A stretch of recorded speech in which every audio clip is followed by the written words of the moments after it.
അവിജ്ഞാതേ പരേ തത്വേ അവിജ്ഞാതേ പരേ തത്വേ ശാസ്ത്രാധീതിസ്തു നിഷ്ഫലാം ശാസ്ത്രാധീതിസ്തു നിഷ്ഫലാം വിജ്ഞാതേപി പരേ തത്വേ വിജ്ഞാതേപി പരേ തത്വേ ശാസ്ത്രാധീതിസ്തു നിഷ്ഫലാം ശാസ്ത്രാധീതിസ്തു നിഷ്ഫലാം.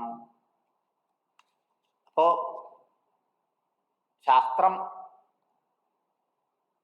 പഠിക്കുന്നതിൻ്റെ ഉദ്ദേശം നമുക്ക് ശുദ്ധിയും വ്യക്തതയും ഉണ്ടാകാൻ വേണ്ടിയാണ്.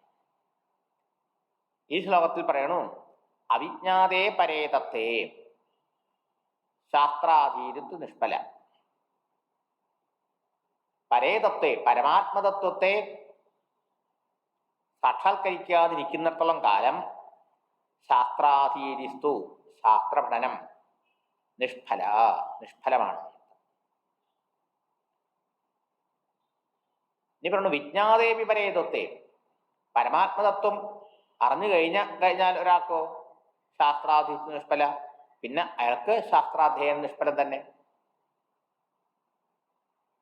നമുക്ക് പരസ്പര വിരുദ്ധമായിട്ടുള്ളതായ പ്രസ്താവനകളാണ്. ശിഷ്യനെ ഇരുത്തി ചിന്തിപ്പിക്കാൻ പാകത്തിനാണ് ആചാര്യസ്വാമികൾ ഈ ശ്ലോകത്തിൽ കാര്യങ്ങൾ പറയുന്നത്. രണ്ട് തരത്തിലുള്ള ആൾക്കാരെ ഉണ്ടാവുള്ളൂ അല്ലേ? ഒന്ന് പരമാത്മതത്വം അറിഞ്ഞ് ഉണർന്നവര്, സാക്ഷാത്കരിച്ചവര്. അല്ലാത്തവരോ അറിയാത്തവര്. അവിടെ പറഞ്ഞു പരമാത്മതത്വം അറിയുന്നില്ലെങ്കിൽ, അറിയാതിരിക്കും കാലത്തോളം അവന്റെ ശാസ്ത്രപഠനം നിഷ്ഫലമാണ്. പരമാത്മതത്വം അറിഞ്ഞവനോ അവനും ശാസ്ത്രപഠനം നിഷ്പ്രയോജനമാണ്.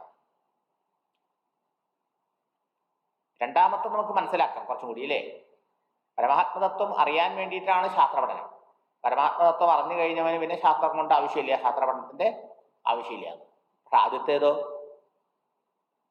പരമാത്മതത്വം അറിയാതിരിക്കുന്നിടത്തോളം കാലം ശാസ്ത്രപഠനം നിഷ്ഫലമാണ്. ഇത് പറയുന്നത് എവിടെയാന്ന് ഓർക്കണം. ഇത് ശാസ്ത്രത്തിലാണ് പറയണത്. ഇത് മനസ്സിലാക്കാൻ നമ്മൾ ശാസ്ത്രം പഠിക്കണം. വിവേകചൂഡാമണി ശാസ്ത്രമല്ലേ? അത് പഠിക്കുമ്പോഴല്ലേ ഇതിൽ ഇങ്ങനത്തെ ശ്ലോകം നമുക്ക് അറിയാൻ കഴിയുന്നത്. ഇത് എഴുതിയ അതേ ആചാര്യസ്വാമികളാണ് ഇനിയൊരു ശാസ്ത്ര ഗ്രന്ഥത്തിൽ പറഞ്ഞിട്ടുണ്ട്. വേദോ നിത്യമധീയതാം തദുദിതം കർമ്മസ്വനുഷ്ഠീയതാം. വേദമെന്നും അഭ്യസിക്കണം, ശാസ്ത്രങ്ങൾ എന്നും പഠിക്കണം, എന്നിട്ട് ശാസ്ത്രം പറഞ്ഞ രീതിയിൽ വേണം കർമ്മങ്ങൾ അനുഷ്ഠിക്കാൻ എന്നൊക്കെ പറഞ്ഞിട്ടുണ്ട്. അപ്പൊ എന്താ അതിന്റെ അർത്ഥം? ശാസ്ത്രം ഒരു ഉപായം മാത്ര, മീൻസ് മാത്ര. ശാസ്ത്ര പഠനം നമുക്ക് ശുദ്ധി തരും, നമുക്ക് വ്യക്തമായി ലക്ഷ്യബോധം ഉണ്ടാക്കി തരും. പക്ഷേ അതുകൊണ്ട് എല്ലാമായി എന്ന് വിചാരിക്കാൻ പാടില്ല. പല ആൾക്കാരും ആ ബുദ്ധിപരമായ അറിവിൽ നിർത്തിക്കളയും. ഒരു ഇൻക്വിസിറ്റീവ്നെസ്.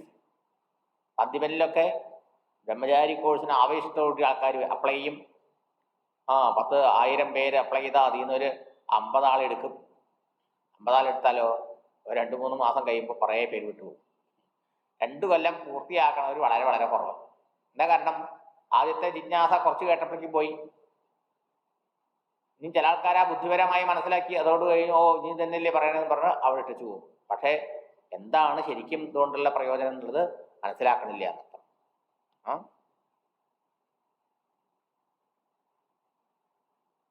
അപ്പൊ ശാസ്ത്രാധ്യയനത്തിന്റെ ഫലം എന്താണ്? ആത്മസാക്ഷാത്കാരമാണ്. അത് സാധിക്കാൻ വേണ്ടിയിട്ടാണ് ശാസ്ത്രം പഠിക്കുന്നത്. അല്ലാതെ ശാസ്ത്രം പഠിക്കാൻ വേണ്ടി ശാസ്ത്രം പഠിക്കല്ല. മനസ്സിലാവുന്നില്ലേ? നമ്മളൊരു ബസ്സിൽ കയറണു. ആ ബസ്സിൽ കയറുന്നത് ഒരു ലക്ഷ്യത്തിൽ എത്താൻ വേണ്ടിയിട്ടാ. ലക്ഷ്യത്തിൽ ബസ്സിൽ നിന്ന് ഇറങ്ങാണ്ടിരുന്നാലോ? ആ ബസ് സൗകര്യം, നല്ല സീറ്റാണ്, നല്ല സുഖമാണ് എന്ന് പറഞ്ഞാൽ അതിലിരുന്ന ആൾക്ക് ലക്ഷ്യം പ്രാപിക്കാൻ പറ്റുമോ? ഇല്ല. അപ്പോൾ ബസ് ഉപായമാണ്, മീൻസാണ് ഇതിന് ആ ലക്ഷ്യത്തിലെത്താൻ. ഇതുമാതിരി ശാസ്ത്രം ആത്മസാക്ഷാത്കാരത്തിനുള്ള ഉപായം മാത്രമാണ്.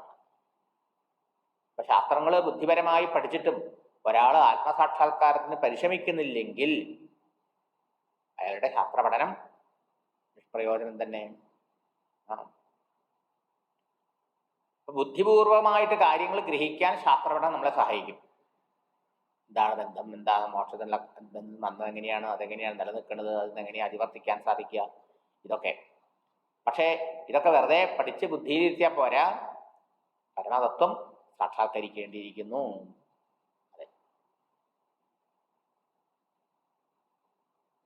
ആത്മതത്വം സാക്ഷാത്കരിപ്പിക്കലാണ് ശാസ്ത്രത്തിന്റെ ഉദ്ദേശം. സാക്ഷാത്കാരം നേടിയവന് പിന്നെ ശാസ്ത്രത്തിന്റെ ആവശ്യമില്ല. പക്ഷെ പലരും വെറുതെ ബുദ്ധിക്കസർത്തിൽ നിൽക്കും.